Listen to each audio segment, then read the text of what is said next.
Can I put a teaspoon on you? Of course, I won't go on camera without a teaspoon. Yes. As a matter of principle, I should have one on my pajamas, so that even in my dreams I'll have the teaspoon on me. Yes, quite right, yes. Boker Tov, nice to see you, nice to have you here. Welcome again, come every day. My dear friends, I'm Amos Oz. I speak to you from Tel Aviv, Israel, but I still feel I am with you on this wonderful event, the 10th anniversary of the Order of the Teaspoon. You are my family, not just my readers. Now, the title of the booklet, which I published several years ago, How to Cure a Fanatic, is to be pronounced with a certain smile.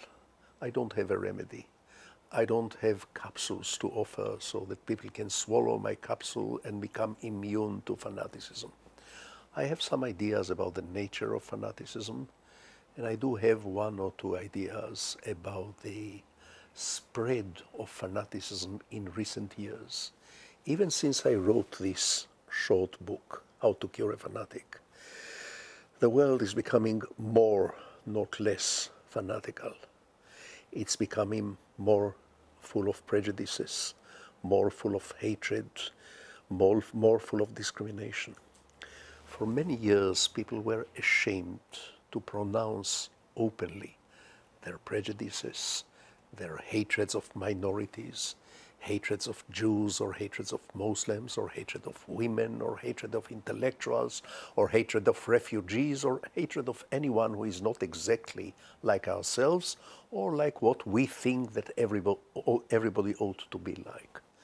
Yes, I'm very proud of the fact that How to Cure a Fanatic is translated into more than 20 languages. But I'm not satisfied. I'm going to rewrite this book. I'm working on it right now.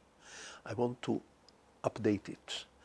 I want it to face some new challenges from new directions.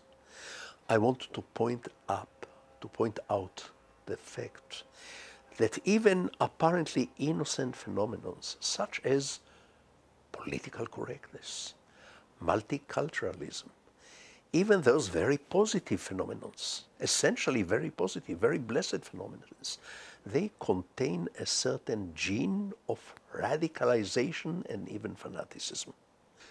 In How to Cure a Fanatic, I prescribed tolerance. I prescribed sense of humor as an antidote to fanaticism. I said I've never seen a fanatic with a sense of humor.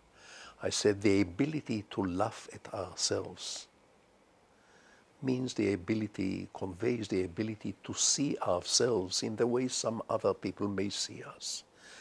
It knocks things into proportion and it gives us a strong resistance against fanaticism.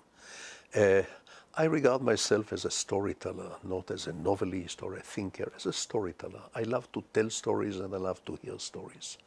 How to Cure a Fanatic, the Order of the Teaspoon, was born out of a story, out of the need to tell a certain story about fanaticism and about the ways to combat fanaticism. You in Sweden, wherever you are the ones who picked up my story and carry it on. This is a story which ought to be told, not by one writer, by one storyteller, but by every human being. This is a story that ought to be told not just to our neighbors, to students, to pupils. It's a story that every one of us ought to tell himself or herself from time to time. I thank you for being my family in the Order of the Teaspoon.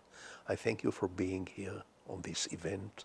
And although I am not with you, you should know that yes, I am with you today.